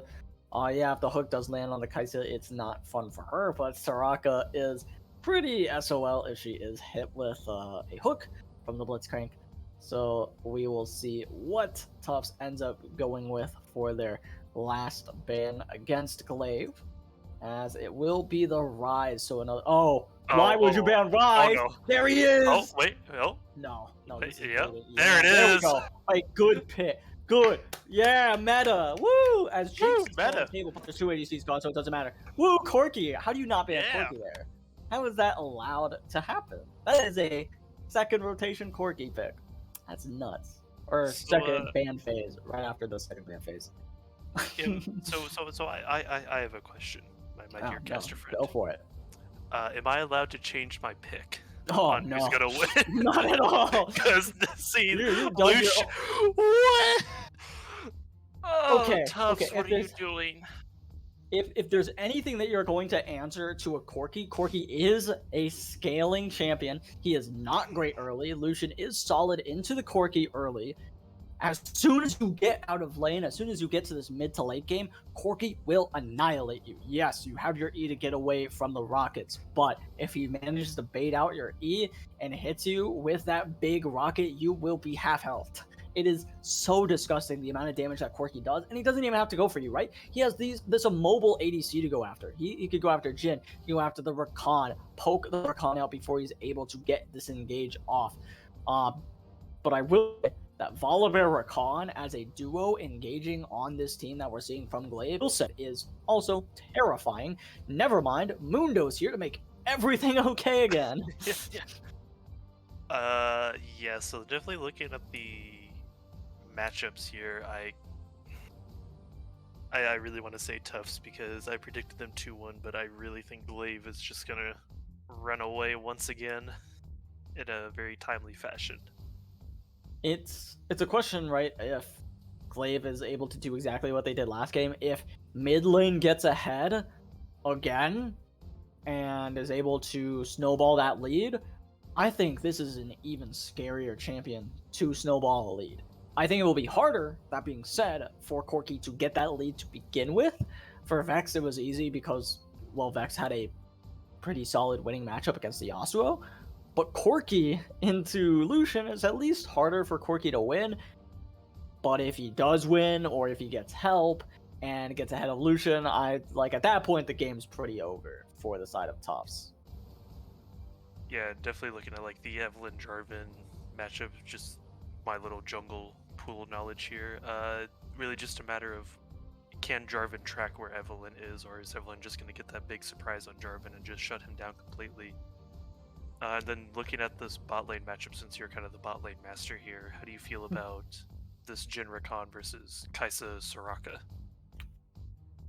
When it comes to straight up power and lane, I gotta give it to Jhin Rakan. Not just because of the damage that they're able to dish out in terms of the Jhin facing the Kai'Sa. Jhin also has a solid range advantage on Kai'Sa. Kai'Sa is one of the lower ranged ADCs. I think she's one of the lowest. I'm getting 525 in my head. It's up there with Lucian. The difference between Kai'Sa and Lucian is that Kai'Sa doesn't have the same kind of power that a Lucian would have in the early game. That's what kind of makes up for Lucian's lack of range. Meanwhile, Kai'Sa hits like a spitball in the early game and has the range that does not make up for it at all, so she's not really able to get too much done on her own. If she had a support that would help her out a little bit more, it'd be doable, but she has Soraka, who's only really there for sustain. That being said, if Soraka is ever allowed to poke out the other side and poke out, this Jhin Rakan, first of all, something is wrong. Second of all, it makes the lane winnable from that point. But just the way that Jhin Rakan can find these engages, they can focus down the Soraka, kill her before she can, if you focus the Kai'Sa without having any sort of anti-heal, it allows the Soraka to do her job and make sure that Kai'Sa stays alive and makes that lane actually fightable. So I think what you're looking at is taking down the Soraka and then moving on to the Kai'Sa if possible in this bot lane. Yeah, it's definitely going to be interesting to see just what exactly happens in this matchup. Because also, I know I play a little bit of top lane. I don't really know the Volibear Mundo matchup 100%, because I haven't really done much with Mundo since his rework, even though that was a little bit ago. Yep. And, yeah, honestly, I mean, now that you've kind of, explained more and more about their compositions, I feel like it's a bit closer than I think it was. Because honestly, I saw Lucian and Corki, and I was like, oh, this is just a troll pick they're throwing. It's if you're ever trying to, have a mid lane matchup to win, Lucian is one of your best bets. Lucian wins most matchups in the mid lane, even mid laners that are pretty famous for having really strong early games like Syndra, like Zoe. You put a Lucian in there, all of a sudden Lucian starts bullying everybody because he has that potency as a marksman, and just the way his kit works is that he can dish out so much more damage than a lot of other champions in the early game. Yeah, again, it's going to be very interesting to see just what exactly these teams are going to do. Maybe we might see an invade on one of these two teams, because I know Evelyn is kind of doo-doo until level 4, I believe it is, maybe level 3. It's been a while since I've dabbled in the Evelyn range, but we're just going to have to wait to see what happens whenever this game actually gets underway. For sure, very excited to see how this game ends up shaping up. But before we get into the game, we are going to go ahead and send it over to a quick break so we can get all synced up. But don't go anywhere. We'll be back with you in just a few short moments. Alrighty, everybody, welcome back to game number 2 of the series between Tufts University and GLV Black. On the blue side, we have Tufts University, and on the red side, we have GLV Black, switching things up from last game as everyone does their standard 5-point here. Let's see, do we have any weird runes? We have Jhin taking Dark Harvest, which is greedy, but fine. Jhin from last game apparently took Lethal Tempo. Is that a thing again? I remember that being a thing before. It's something weird about him scales with attack speed, and so you get really fast with Lethal Tempo is what used to be the thing, and it actually was meta a while ago. I don't know about new Lethal Tempo. I also think Fleet Footwork is better. I think Dark Harvest is better. As oh my god, Soraka winning the trade. Look at her go. Getting absolutely rich. That is, by the way, 60 gold in her pockets. She could buy a health potion. Nice. I wish I could buy a health potion. As But one thing I want to point out, Corky did take first strike, so Yep. we are going to be possibly seeing. Oh, and Cole. Oh my I just god. looked down and saw that this Corky is greedy, and it is arcade skin Corky, which Hey, look, he's getting him. yeah. He's doing Look, it. look, Ma, I'm winning. Yeah, the Cole working out for him. Usually you do see the Tear of the Goddess start is pretty standard stuff for most, or for Corkies. Opting to do something a little different in this one. Meanwhile, we see Evelyn clearing topside, probably planning on ganking this bot lane then. Unless she does something a little wacky.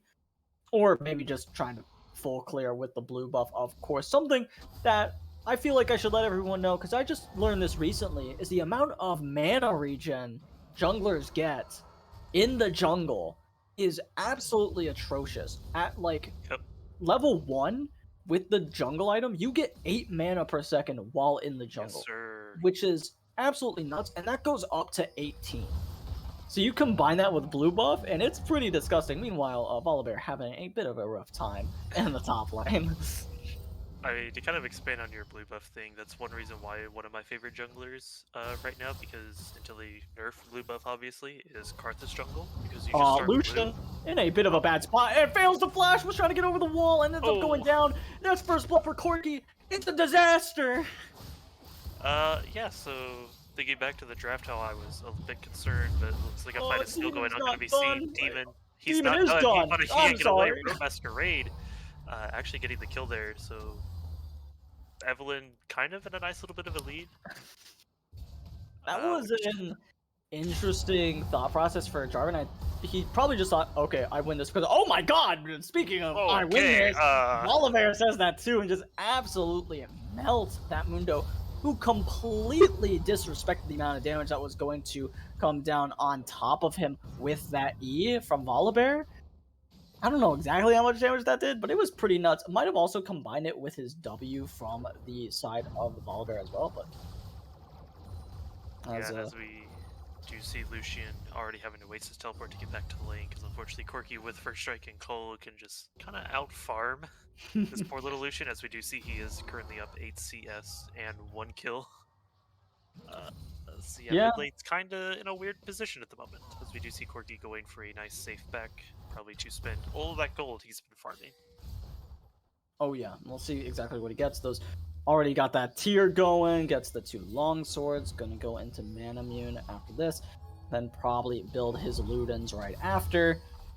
It is a pretty disgusting combo. You end up doing so much damage. I cannot express that enough on this champion. So we'll see what they can do with this lead, at least for side of the Corky. Of course, the Volibear and the Evelyn essentially getting solo kills is a little scary for the side of GLV. We'll see how they handle those 2 champions, as does look like Volibear is going to find Sunder, which I agree with. I think that is a pretty solid option going into the Mundo and the Jarvan. Probably the only option that you can really go. Yeah, we do see Evelyn already buying her Sorcerer's Shoes, which is just really good, because Evelyn kind of relies on zooming fast to run at you and, surprise you from behind, not in a good way. And we do see she is attempting, looks like she's just going to kind of scout out Dragon, make sure Jarvan's not there. She doesn't know where the Jarvan quite is. A nice little vision in the river, because you know what they say, if you control vision in the river, it is your river, and the opposing team just kind of has to accept it. Yep. As we'll see Jarvan start pathing towards the bot side of the map as well. Meanwhile, Corky trying to trade against this Lucian. Lucian training a little bit better than him, however, just because of those spells that he's able to sling out are slightly more impactful. Meanwhile, the Evelyn is here. Jarvan in town as well is ready for round number 2, it seems. As Evelyn was sitting on some wards, we'll start walking away now, though, as everything will start to stabilize after that one. That we'll see any more action for the time being. Yeah, we do see the Volibear does have a level up onto the Mundo. Going to be trying to get a bit of damage under the tower. Mundo is playing it safe now. They're both at level 6. Yeah, looks like that wave is just kind of frozen. Oh, there. that's going to be a lot of damage coming down Never onto mind. Mundo. Has to flash away from that one. Does have the level 6 available, though. Is getting a lot more HP. Volibear doesn't feel like he can dive this Mundo, which is definitely correct, as Mundo will just be able to heal up a little bit more than Volibear wants. Might be able to find the play here with his Q. Is going to watch Mundo walk right past him. But again, it doesn't feel like he wins that 1v1, or does he? Is going in. The E will miss, and all of a sudden, that's a lot of damage gone from the Volibear. Meanwhile, on the bot side, there is a fight brewing. We're going to look back top as the Mundo is going in. Will negate a lot of that damage, at least the CC that comes through from the Volibear ultimate, as Mundo will be just fine. Yeah, a bit of a good bit of damage trade there. We do see German is currently floating top, maybe going to attempt to get a confirmed kill onto this Volibear to help try and even out the lane. Meanwhile, Corki is currently down to 44 points on his call. He is just farming this gold right now. And yeah, this lane's going to get a bit out of control. Oh, Evelyn in a bad situation, but does ult over the wall, as we knew she could easily do, and will get out of that sticky situation, but that is a lot of kill pressure down, and she will not have that ability available to her for the time being. Meanwhile, bot lane, if bot lane goes the way it is right now, if it just chills out, as no one, as long as the Soraka doesn't die, which will not be happening quite yet, as long as, you know, the CS stays relatively the same, I actually consider that a pretty big win for the Kai'Sa. As the Rakan wants to go in, doing a lot of damage to the Soraka. Soraka getting very low. One more auto will do it. They managed to find it, but Kai'Sa has to keep fighting. Will finally get away. Does have 6. Uses that ultimate to get away from them. W lands onto the Rakan, though, so she feels a little bit safe to stay. Especially a flashless Rakan means that you're probably not in danger of dying as long as you know where the Evelyn is. As not knowing where the Evelyn is, she chooses to back, as I do have a bit of a PSA for anyone playing against Evelyn, because I hate Evelyn. Ward her camps, and you will know where she is eventually, because that's the only way you'll actually be able to see her, is on her camps, because she'll be fighting them. She won't be invisible anymore. If you try to ward normally, like try to ward jungle entrances with your normal wards, you're not going to end up seeing her. So the only way to really track her is to ward those camps. Yeah, definitely a good way to kind of counterplay Evelyn, which, of course, Evelyn does have the Oracle lens, so if she is able to start picking up on that, she will just kind of destroy your wards, but you'll already have the knowledge of where she is once your ward just, you know, magically disappears. Very true, as we will see the dragon being started, I believe, and being taken by Glaive with no resistance from Tufts University, as the gold lead is slowly starting to favor Tufts University in game number 2.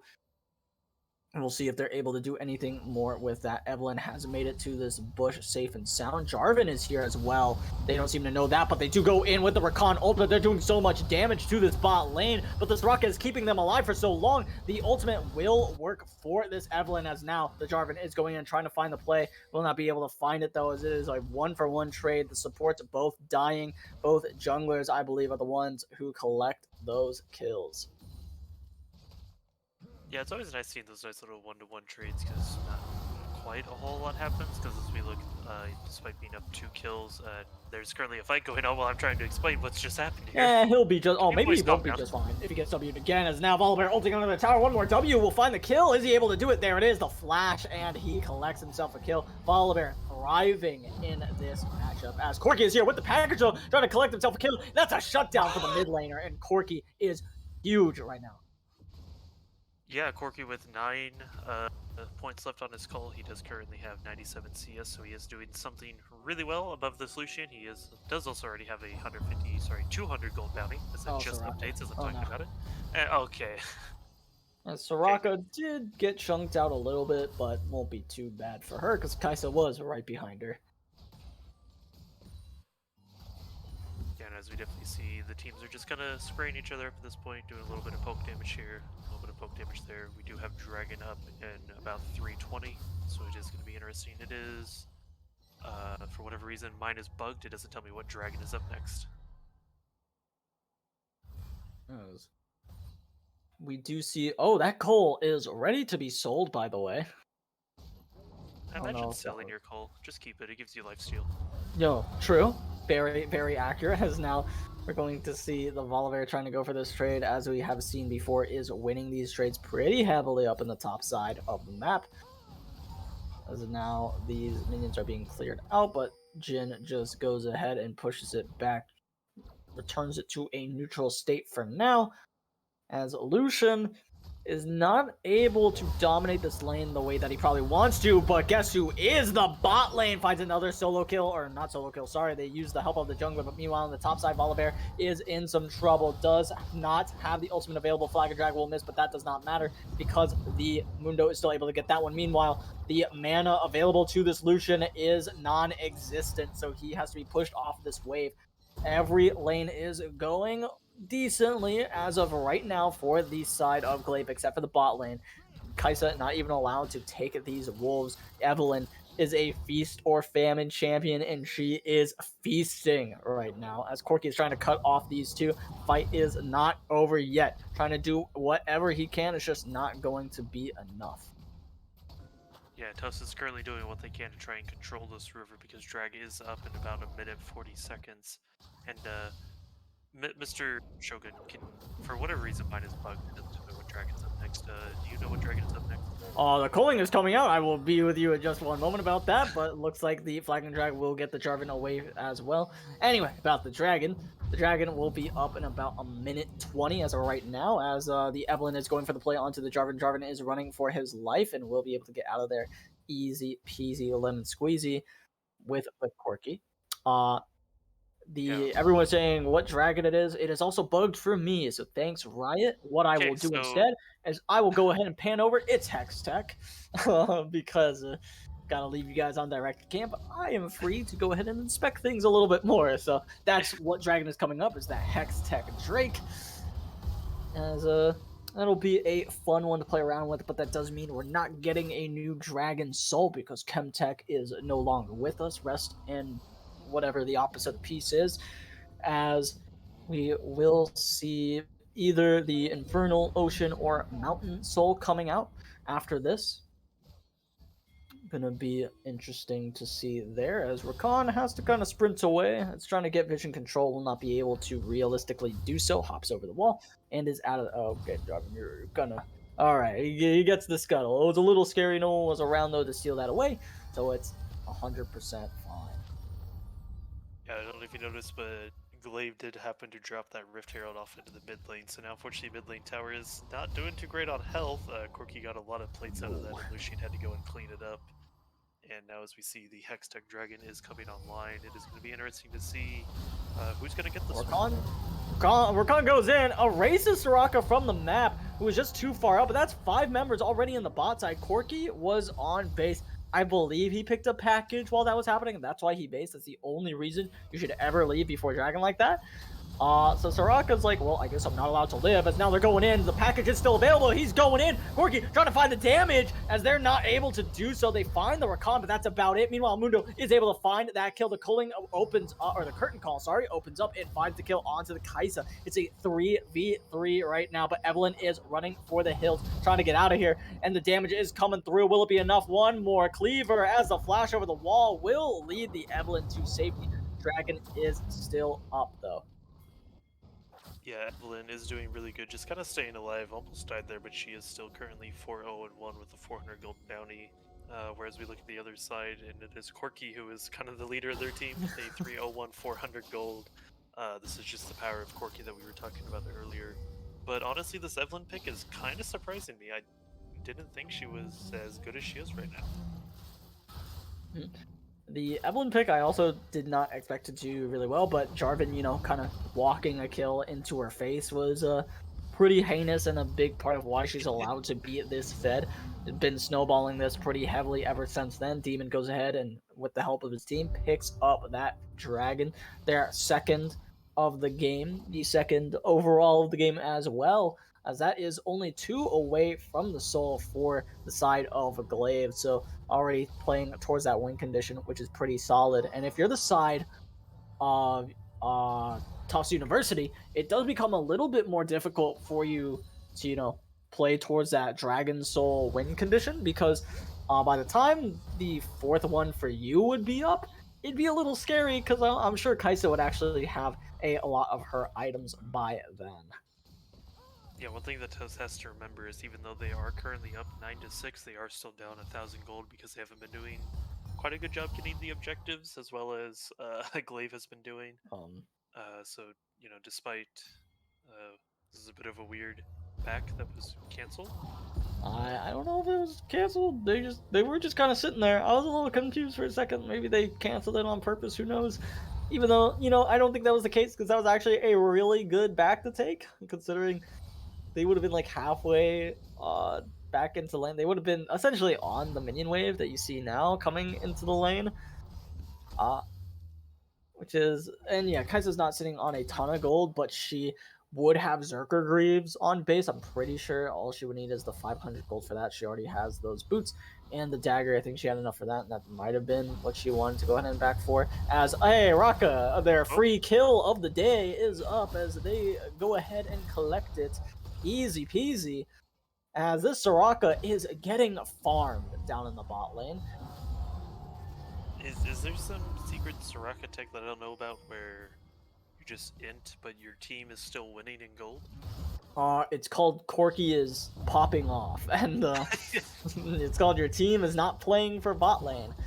Now, I will say Soraka, if you're playing Soraka, you gotta know, like, if you don't have vision in those bushes, you don't get to play the game. Like, if you're 80, this is one of the only times where you kind of take the role of the ADC in terms of how far you allowed to go up, or, you know, how safe are you if you like walk even an inch too far up. At Soraka, they want you. They don't want to kill Kaisa first. They know, one, you're an easier target to kill, and two, if they try to kill Kaisa, they're kind of wasting their time because you're just going to be healing them that entire stretch of time. So I mean, speaking of trying to kill someone who's overextended, yeah, Volibear dared to, you know, be at his tower. How dare he?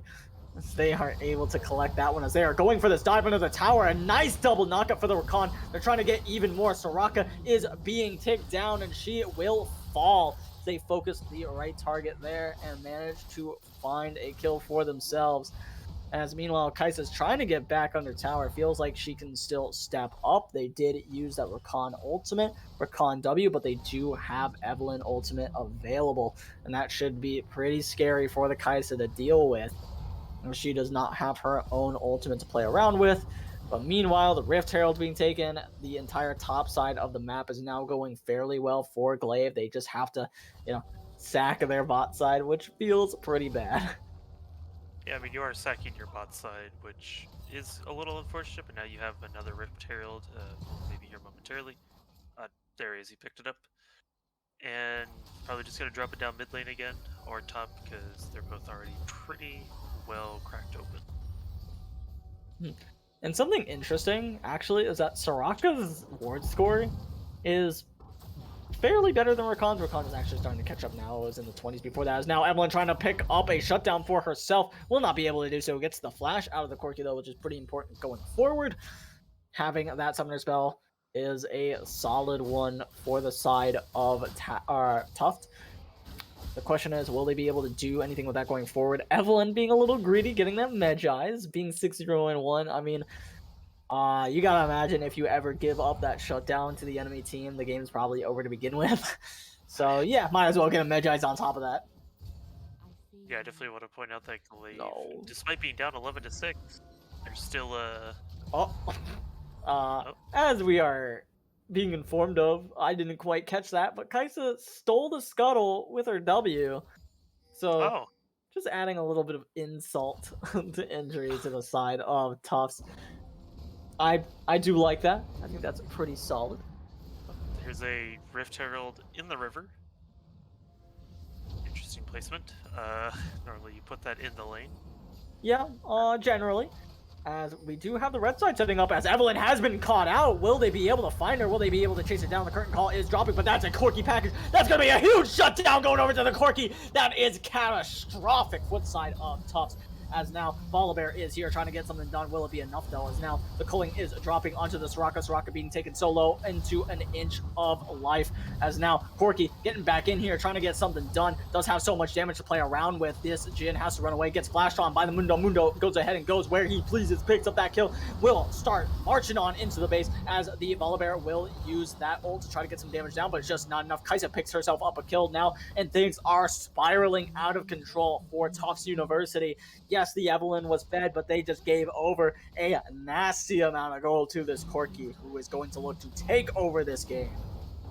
Yeah, not only that, unfortunately, Evelyn did lose all of those Magi stacks, which, trust me, I love playing AP junglers, but whenever I lose that many stacks, I cry inside a lot. Yeah, for sure, as Evelyn is angry, wants those stacks back, and wants to get them from the Corki, who, by the way, is sitting on about 2,300 gold. Ludens is looking pretty right now. On back, we'll have that. Did end up going Ravenous Hydra first instead, which is also something that you see a lot of these pros doing, so that makes sense. We'll see Corki getting Ludens on this back, though. And once he has Ludens, he will absolutely explode the competition. Yeah, I mean, he is currently 403. He does have 2 full items, plus his boots already built, and we're only 22 minutes into the game. It's, yeah, this is kind of spiraling a bit out of control. I mean, if you look at the kills, it is 11 to 10, but they do currently have a 5k gold lead. And I mean, if we do the math, that's Corki has more than 10 CS a minute, which is really good.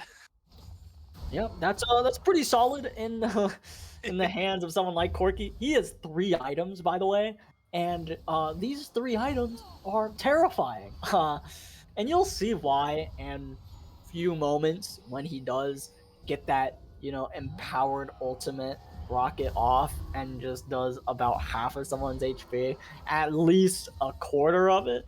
So we'll see. I'm just excited because I love Corki. Corki's probably one of my favorite mid laners to play right now. If I'm ever given the opportunity to play mid lane, he is just such a joy to play. His package is fun to mess around with. As speaking of which, Mundo is being ganked right now. The W will miss onto Mundo. Mundo is dodging away from everything, is buying time for his team to come and join him. Is playing Ring Around the Rosie, will be stunned up though. Will the W be enough? As no, he's fine. Does pop his ultimate as Corki's here. As he sounds the alarms, everybody is sprinting away for their lives. As there's the Corki ultimate that wasn't even empowered, as he is rinsing this team. Flash comes out from the Volibear, but the slows are too much for them to deal with. As now he tries to turn, and he just gets melted by this Kaisa empowered Q and all. As now the side of GLV Black are ready to take over and win this game. That's going to be a blue buff going over to them. Jungler down means that Baron is on the menu, and they are going to go ahead and collect that one for themselves. Yeah, so GLV just kind of is running away with this game. Not quite in a nice fashion as they did last game, because that was kind of a steamroll. This one's a little bit closer, but Baron is going to go to the side of them. I am a little confused. I'm looking down at Volibear's items. What is he just building Thornmail because of Jarvan? No, he's building it because of Soraka, because his team has failed him, and nobody else on his team has built Creepus Runes. That is genuinely, that's the only explanation for why he's building a Thornmail right now. As Evelyn goes in, where is she going? She gets absolutely decimated by this team, and Evelyn being down, there is no one on this team, on Tufts University, that I think would be able to threaten the backline, so now they just get to start pushing in for free. I think the game might be over off of that blunder from Evelyn. Yeah, this is definitely just wait, Rakan engaged, maybe not, as they find a shutdown right onto the Corki, but Kaisa's in there. She has become a champion now, as she is autoing everybody to death. A triple kill for her. Will she be able to find the Volibear as well? No, she won't, but Jarvan will, as they manage to ace Tufts University, and GLV Black take this series 2-0. Yeah, I definitely thought maybe we actually had Caster curse them there for a second, but, well, unfortunately they just kind of turned it back around with the power of the Baron buff.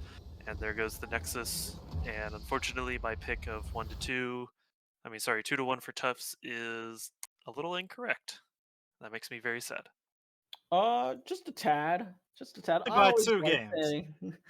That is true. We do have a correct prediction. Our lovely host was, in fact, 100% correct. Not only in who would win the series overall, but what the score of the series would be. So, gotta give props to Infinite for that one. But talking more about the game itself, this game specifically, it felt like Tufts actually had a really solid chance to go ahead and win this one. If you ignore the fact that Corky was existent on the Rift. That I was mean, one of the nastiest Corky performances I've seen in a very long time. you say that, and I do understand that, but then we also look at Mundo, who almost matched this Corky damage. Yeah. I mean, is Corky really the suppressing one, or is Mundo the suppressing one? Thank, by the way. I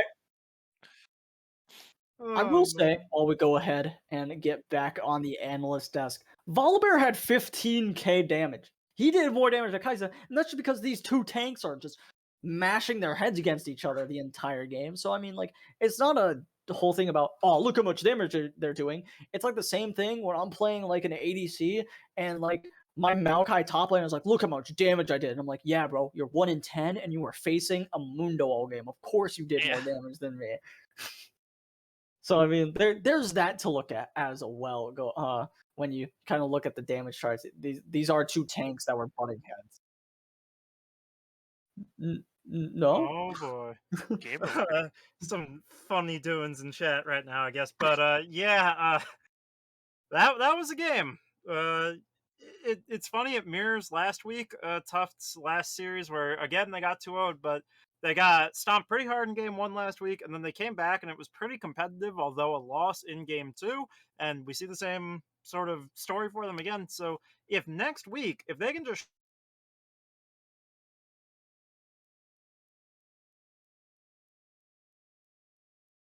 show up for game this week, Tufts will get that 2-1 Kongman was looking for. Yeah, I mean that would be nice. No promises there. Yeah, I guess the power of friendship isn't quite on their side like I was predicting, but it is what it is. Tufts is going to be going up against One. which team is that? Sorry. Yeah, the Stunned Gaming group. Should be a good matchup for them. Hopefully they can rebound, but it is what it is. Yeah, I mean, you can't say they didn't come out in game 2 and play their hearts out. There were some moments where it was looking like it was going their way, especially around some of those bot lane skirmishes. The Jin not looking too bad, but you gave the Kaisa over to Kiba, and he eventually made it. You know, oh my god, me and Kongman are just exploding. But we Yeah. talked about how Kaisa's not really in the meta right now, but you give over comfort and game. By the end of the game, he was making that champion look real nasty with the amount of damage he was able to pump out on that hybrid build. So definitely a fun way to close it out here. That 2-0 game. But as far as tonight's game action, Oh that is god, there I it go for again. us. Kongman has to rush to pick up all of his individual pieces and glue himself back together. Oh god, it happened. So, Oh, it's everywhere. oh no. I've been Infinite Dodge once again, and so wonderfully joined by Shogun and Kongman, who absolutely killed it on the cast tonight. We will Oh, I see you think I guys killed again myself.